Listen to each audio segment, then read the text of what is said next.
आपकी जोरदार तालियों के लिए बहुत बहुत धन्यवाद। चलिए बहुत बढ़िया बजा दी, वरना इतनी तो मैं घर में बजवा लिया करता हूँ। चलिए साहब, अल्ट्राटेक परिवार के आप सभी सदस्यों को मैं गौरव शर्मा तहे दिल से प्रणाम करता हूँ, अभिवादन करता हूँ, स्वागत करता हूँ। हाँ, ये बच्चे को थोड़ी देर, इस बच्चे के प्रोडक्शन मैनेजर कौन है? नहीं, ये बात मैं इसलिए कर रहा हूँ क्योंकि बच्चे देश का भविष्य होते, ये बात मैं मानता हूँ, लेकिन आज ये भविष्य मेरा वर्तमान खराब कर रहा है। ये बच्चों को देखकर याद आता, देखिए हम हिंदुस्तानी लोग हैं, झंझट वाले किसी काम में पड़ते ही नहीं। मैंने एक बच्चे से पूछा हु वो चंद्रगुप्त मौर्य, बच्चा बोला I think he was the son of Ganpati बापा मौर्य। मैंने एक दूसरे बच्चे से पूछा रामनवमी क्यों मनाई जाती है, बच्चा बोला इस दिन भगवान राम 8वीं पास करके 9वीं में आए थे। और इन बच्चों को देखकर याद आता, आजकल हमारे देश में बच्चे पैदा नहीं हो रहे, डायरेक्ट बाप पैदा हो रहे। वो एक दादा ने अपने पोते से कहा जा कहीं जाकर छुप जा, तेरी स्कूल टीचर यहीं आ रही है। पोता बोला पहले आप छुप जाओ, क्योंकि आप मर गए हो, यह कहकर मैंने 4 दिन से छुट्टी ले रखी है। सुंदर भाई, क्या बात है गौरव भाई। वो एक पोते ने अपने दादा से कहा दादाजी ये फैमिली प्लानिंग क्या होती है? दादाजी बोले चल भाग यहां से, मैं नहीं जानता। पोता बोला मुझे पता था आप नहीं जानते, आप जानते होते तो आज जायदाद के 8 हिस्से नहीं होते। क्या बात है, सुंदर है, सुंदर है गौरव भाई, सुंदर है। ये बच्चों को देखकर याद आ गया, हम 5 दिन के टेस्ट में से 3 घंटे के 2020 पे आ गए हैं ना। चीजें छोटी होती जा रही है। देखिए माताजी को पहले मम्मी कहते थे, फिर मॉम कहने लगे, अब मम। मम, एक बच्चे ने मुझसे कहा शी इज माई मम, ये मेरी मम्मी की छोटी बहन मिनिमम, ये बड़ी बहन मैक्सिमम।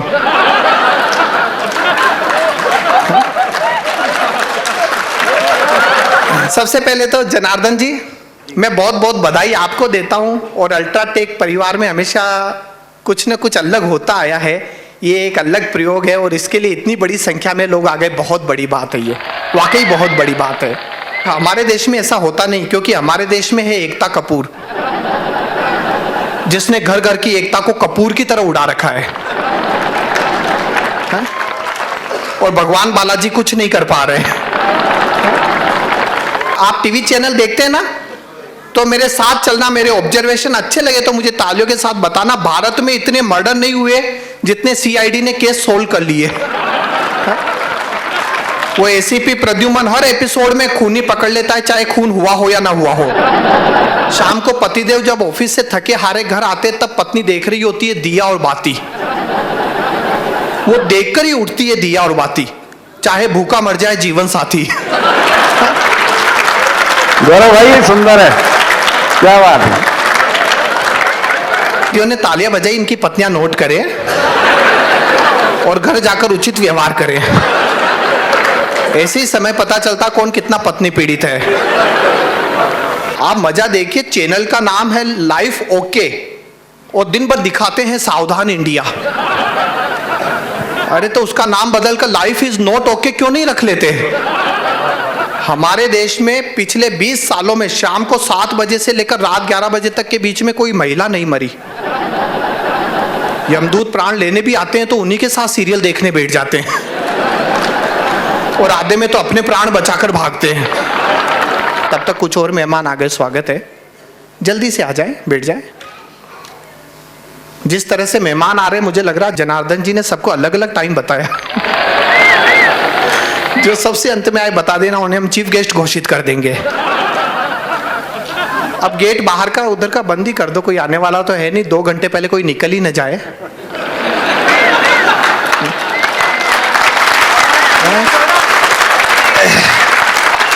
ये हमारा इंडियन स्टैंडर्ड टाइम है। देखे, मैंने तो रेलवे इंक्वायरी में पूछा कि अहमदाबाद जाने वाली गाड़ी टाइम पर है, वो बोला टाइम को मार गोली लाइन पर है, यही क्या कम है? और हम आप अपनी ट्रेजेडी आपको क्या बताएं, ये तीसरा प्रोग्राम है, हम हमेशा 6:30 बजे आ जाते फिक्स, कोई नहीं होता, वहां बैठे रहते। आप में से एक सज्जन मेरे पास आए, आकर बोले आपका क्रियाक्रम कब शुरू होगा?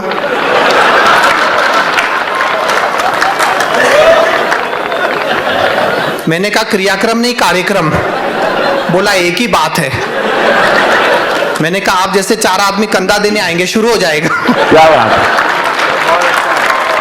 तालियों से आप बताते रहे कैसा जा रहा है। नहीं, ये इधर का मौला बजा रहा ना। हाँ हाँ। अच्छा, लगता पूरी भीड़ का लोड इधर ही आ गया। ये इधर बड़े जबरदस्त जोश वाले लोग हैं। आपके लिए एक शेर अर्ज करूं? करो।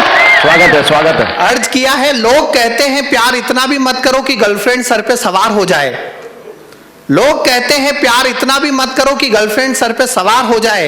मैं कहता हूं प्यार इतना करो कि गर्लफ्रेंड की फ्रेंड भी आपके साथ फरार हो जाए। अरे बहुत बढ़िया, बहुत बढ़िया, देखो बहुत बढ़िया। आप हिंदी इतनी अच्छी सुन रहे, समझ रहे, मुझे बड़ा अच्छा लग रहा है। एकदम सच्ची बात बता रहा हूं, मेरे घर पे पिछले दिनों 4 लोग आए, बोले आप बहुत अच्छे कवि हैं, आपने टीवी में आके मोहल्ले का नाम रोशन किया है, हम आपका सम्मान करेंगे। मैंने कहा शुभ काम में देरी कैसी, जल्दी करो। तो शाम को उन्होंने सम्मान समारोह रखा, तो मोहल्ले के एक चाचा ने कहा अब रामलाल जी गौरव शर्मा जी का शाल उड़ाकर सम्मान करेंगे। रामलाल जी शाल लेकर खड़े हो गए। अरे मैंने कहा उड़ाओ। वो बोला आप सो जाएं तो उड़ाऊं। बढ़िया है, बढ़िया है। तो हमारा तो सम्मान भी इसी तरह होता है। आप हरियाणा के लोगों में, मारवाड़ी हूँ, राजस्थान का हूँ, वो मारवाड़ी मेंटेलिटी बिल्कुल अलग होती है साहब। देखिए मारवाड़ी आदमी किसी भी तरह का रिस्क नहीं उठाता, बचाव का डबल सुरक्षा चक्र अपनाता है, मजा लेना। मारवाड़ी आदमी यदि दुकान छोड़कर जाएगा तो नौकर से कहेगा दुकान का ध्यान रखना, और सामने वाली दुकान से कहेगा नौकर का ध्यान रखना। है? वापस आकर नौकर से दुकान की रिपोर्ट लेगा और सामने वाली दुकान से नौकर की। ऑब्जर्वेशन देखना, सच्चा मारवाड़ी वो होता है जो 50 लाख की मर्सिडीज खरीद के उसमें सीएनजी फिट कराए।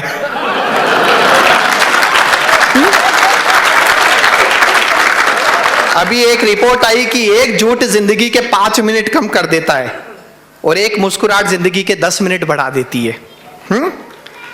एक झूठ जिंदगी के 5 मिनट कम कर देता है और एक मुस्कुराहट जिंदगी के 10 मिनट बढ़ा देती है। अब मारवाड़ी आदमी का कैलकुलेशन देखो, हंसते हंसते झूठ बोलो तो भी 5 मिनट का फायदा। सुंदर है, सुंदर है, सुंदर है गौरव भाई।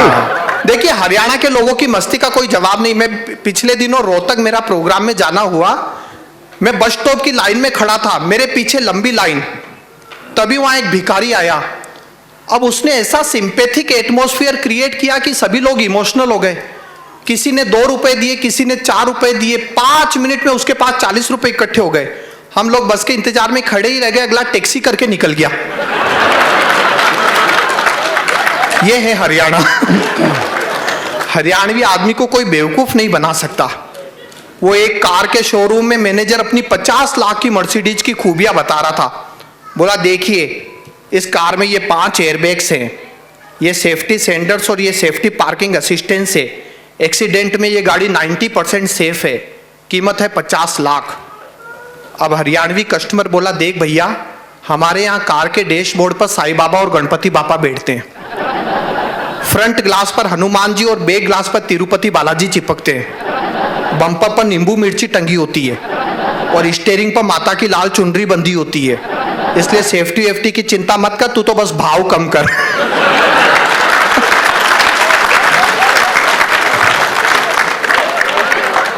कुछ और मेहमान आ गए, स्वागत है। मुझे लग रहा है जब तक मैं वीर गति को प्राप्त होऊंगा सारी कुर्सियां भर जाएगी, है ना। महिलाओं से जीतना वाकई असंभव है। देखिए आप देखिए 18 साल के ट्रायल के बाद भी कोर्ट ये डिसाइड नहीं कर पाया कि सलमान खान ने दारू पी थी या नहीं, और इधर फोन पर हेलो सुनते ही पत्नी बता देती है आज कितने पेग लगाए। सुंदर है, सुंदर है गौरव भाई, क्या ऑब्जर्वेशन है। महिलाओं को सबसे अच्छी जगह स्वर्ग में भी भेज दो, वहां भी किसी दूसरी महिला से मिलेगी तो एक ही बात कहेगी, अप्सरा को देखा, ड्रेसिंग सेंस बिल्कुल नहीं है। और इधर पुरुषों को सबसे बुरी जगह नरक में भी भेज दो, वहां भी किसी दूसरे दोस्त से मिलेगा तो एक ही बात कहेगा, यमराज की लड़की को देखा।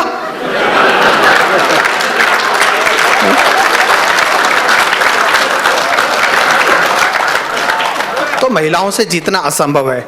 अभी पिछले दिनों तक, पिछले 2-4 महीनों तक 3 तलाक का मुद्दा छाया हुआ था मीडिया में, पता है ना आपको। मेरे पड़ोस में करीम चाचा रहते, मैंने उनसे पूछा ये 3 बार तलाक तलाक तलाक कहने के पीछे लॉजिक क्या है।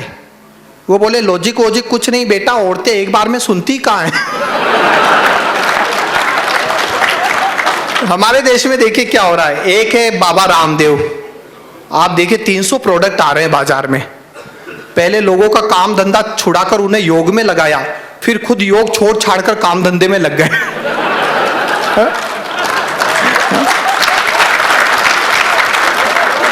300 प्रोडक्ट बाजार में आ रहे हैं और अब पतंजलि की जींस भी आने वाली है, जबकि उनकी जान बचाई थी सलवार ने। क्या बात है गौरव भाई, ऑब्जर्वेशन है, सुंदर, बहुत बढ़िया। मैं ऑब्जर्वेशन का आदमी हूं, मजा लीजिएगा, एक एक पंक्ति में आपको आनंद आएगा, बस मुझे बताते रहिएगा। देखिए देश में क्या हो रहा है। लोगों ने सच कहा था मोदी जी देश में चेंज लाएंगे, ले आए ना 100 के चेंज। अच्छा न खाऊंगा न खाने दूंगा ये तो उन्होंने कहा था, पर खाया हुआ निकाल लूंगा ये नहीं बताया था। सबके अकाउंट में 15-15 लाख रुपए आएंगे ये तो उन्होंने कहा था, पर लोग लाइन में खड़े होकर खुद जमा कराएंगे ये नहीं बताया था। आप देखिए अब तो नया साल आ गया है, नया साल आ गया अब तो। 31 दिसंबर तक ये हालत थी लोगों की कि समोसे खरीदने के पैसे नहीं है जेब में, लेकिन गाड़ी की टंकी फुल। और सबसे बुरी हालत तो इनकम टैक्स वालों की और पुलिस वालों की थी।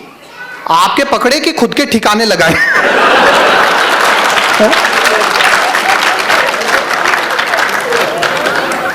मजा लीजिएगा, राहुल गांधी 75 लाख की गाड़ी में 8,000 रुपए का पेट्रोल डलवाकर 20 कमांडोज के साथ बैंक में आए 4,000 रुपए निकलवाने। और व्यंग्य देखना, राहुल गांधी 75 लाख की गाड़ी में 8,000 रुपए का पेट्रोल डालकर 20 कमांडोज के साथ बैंक में आए 4,000 रुपए निकलवाने। वो वास्तव में आए थे ये देखने के लिए कि व्हाइट मनी दिखने में होती कैसी है। सुंदर है गौरव भाई, बहुत सुंदर है। सुंदर है सर। घड़ी मत देखो आप, चलते रहो। अच्छा चलते रहे ना। हाँ, मोदी जी का वाकई कोई जवाब नहीं। देखिए करेंसी तो एक तरफ, अमेरिका ने अपना प्रेसिडेंट तक ब्लैक से व्हाइट कर दिया।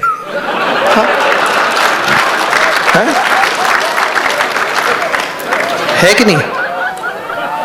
वो ओबामा ने कहा मोदी जी से, हम मंगल और शनि ग्रह की खोज में अभी तक 147 बिलियन डॉलर खर्च कर चुके हैं। मोदी जी बोले बेकार इतना खर्चा किया, हमारे यहाँ तो ब्राह्मण 101 रुपए में इन दोनों ग्रहों की दिशा ही बदल देते हैं। मैंने मोदी जी से कहा पाकिस्तान को ठिकाने लगाओ और इसके लिए राहुल गांधी को बुलाओ। वो बोले राहुल गांधी पाकिस्तान को कैसे ठिकाने लगाएंगे? मैंने कहा जिसने 138 साल पुरानी कांग्रेस को ठिकाने लगा दिया। बढ़िया है गौरव भाई, बहुत बढ़िया है, बढ़िया है। केवल न्यूज चैनल देखिए, इससे ज्यादा हंसी आपको कहीं नहीं मिलेगी। देखते हैं ना, और न्यूज चैनल पे खबरें देखिए, खबरें हेडलाइन सुनकर हंसी आ जाएगी। हेडलाइन क्या आती है देखिए, नवाज शरीफ ने आतंकवाद की निंदा की। बताइए, नवाज शरीफ आतंकवाद की निंदा करते हैं तो ऐसा लगता है जैसे सनी लियोनी करवा चौथ का व्रत रख रही है।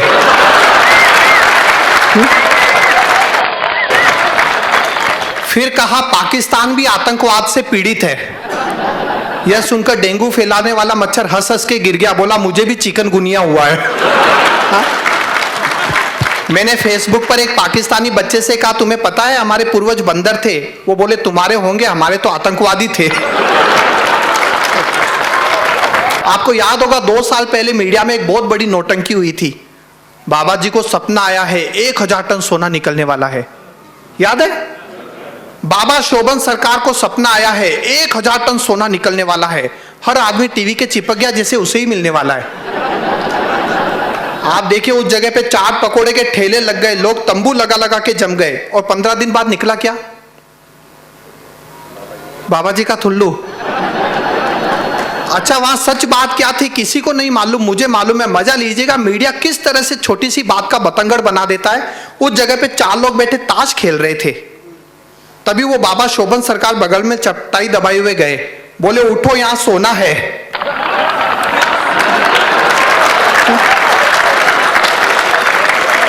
और मीडिया ने खुदाई करवा डाली। देखिए नाम से हंसी पैदा होती है। मैं मुंबई से हूँ, हमारे वहाँ मराठी कल्चर है। वो मैं एक दिन बीमार हुआ, इलाज के लिए डॉक्टर के पास गया, लेकिन डॉक्टर का नाम पढ़ते ही मैं उल्टे पांव घर पे भाग के आया। आप भी मजा लेना, लिखा हुआ था जनरल हॉस्पिटल, नीचे डॉक्टर का नाम लिखा था डॉक्टर प्राण ले ले।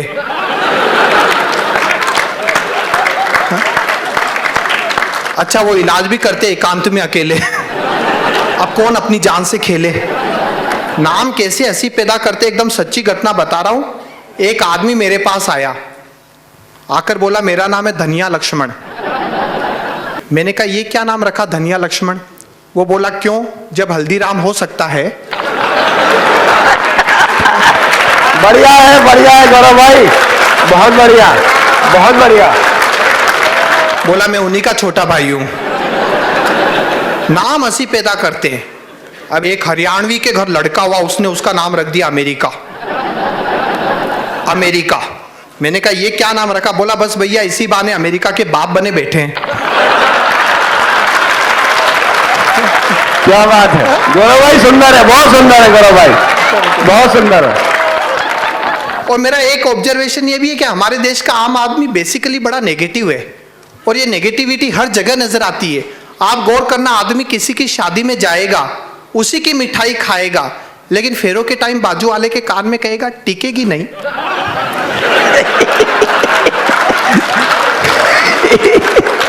टिकेगी नहीं। सुंदर है। नेगेटिविटी। कुछ लोग तो इसलिए दुखी है क्योंकि पड़ोसी सुखी है। कोई नई कार खरीद कर लाएगा तो पड़ोसी सबसे पहले देखने जाएगा, फिर घर आकर अपनी बीवी को बताएगा नई गाड़ी लाया है, देखना एक्सीडेंट में जाएगा। नेगेटिविटी। लेकिन आप लोगों के हंसते मुस्कुराते चेहरे देखकर मुझे बड़ा अच्छा लग रहा मित्रों। और एक अच्छी बात याद आ रही है, ओशो ने कहा है हास्य तो प्रार्थना है। जब तक आप हंसते समझ लीजिए ईश्वर की प्रार्थना करते हैं। लेकिन हंसाना बहुत मुश्किल काम है, टेंशन देने में 1 मिनट लगता है। देखिए मैं आपको बताना चाहता हूं हमारे देश में टेंशन देना कितना आसान है।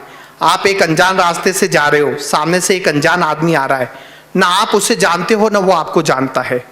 अब जैसे ही करीब से गुजरो उसे नमस्ते कर लो बस। वो 2 घंटे के लिए बुक हो गया, कौन था?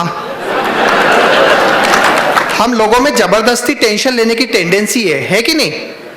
अब एक आदमी मुंह लटका कर बैठा था, मैंने पूछा क्या हुआ? बोला एक दिन तो हर कोई मरेगा।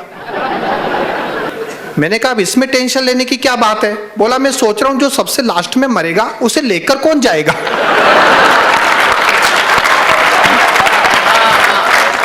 बहुत अच्छे। मतलब परेशान होने के लिए किसी बहाने की जरूरत नहीं है। आदमी किसी भी तरह से परेशान हो सकता है।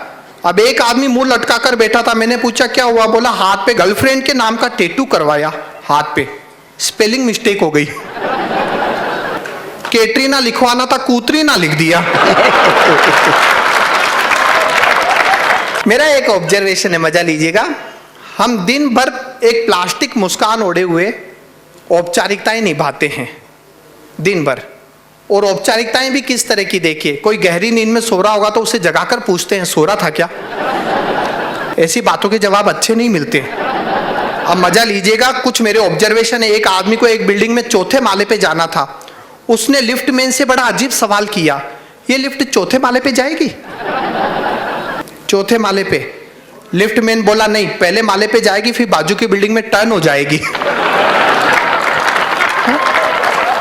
सबसे ज्यादा औपचारिकताएं निभाई जाती है अस्पताल के कमरे में। एक विशुद्ध ऑब्जर्वेशन की रचना है, जैसा प्यार आपने अभी दिया इस रचना पर भी आपका मिले। मैं शुरुआत करता हूं, मजा लीजिएगा। स्वागत है, स्वागत है। सबसे ज्यादा औपचारिकताएं निभाई जाती है अस्पताल के कमरे में। जब आप बीमार हो जाते हैं तब जो लोग हालचाल पूछने आते हैं वो किस तरह से औपचारिकताएं निभाते हैं, मजा लीजिएगा।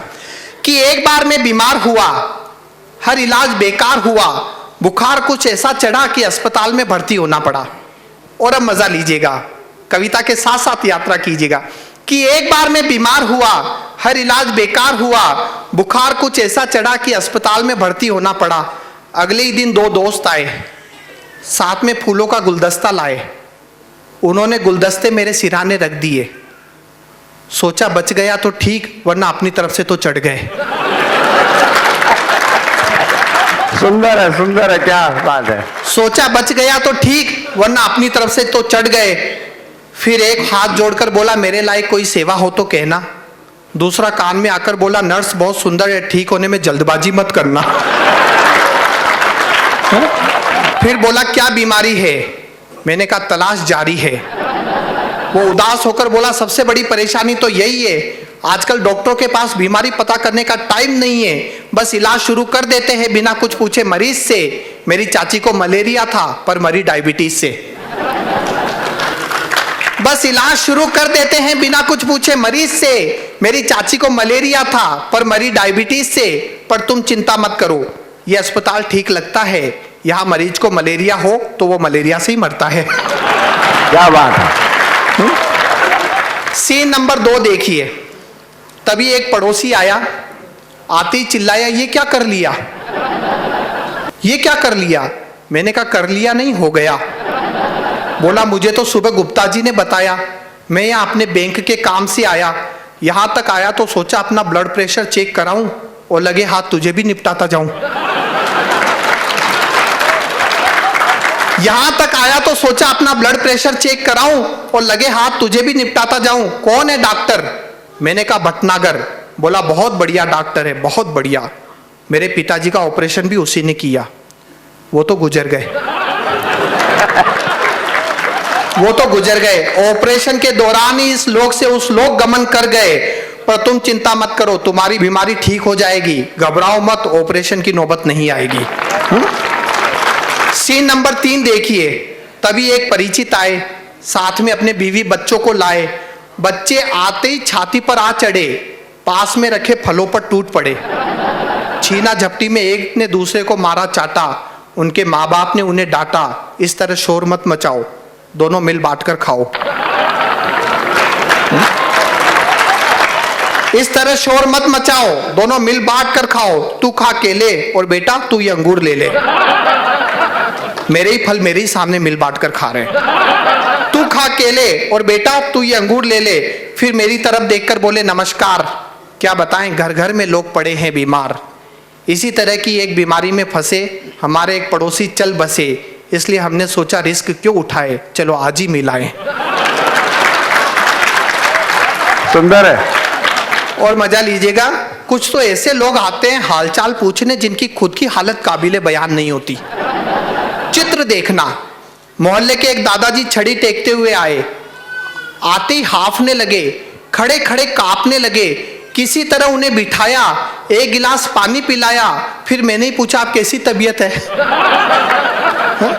फिर मैंने ही पूछा आप कैसी तबीयत है? वे कुर्सी पर बैठे बैठे बोले क्या बताऊं बेटे, हालत इतनी संजीदा है कि मैं जिस डॉक्टर की दवा पर जिंदा हूं वो खुद अब दुआ पर जिंदा है। हालत इतनी संजीदा है कि मैं जिस डॉक्टर की दवा पर जिंदा हूं वो खुद अब दुआ पर जिंदा है।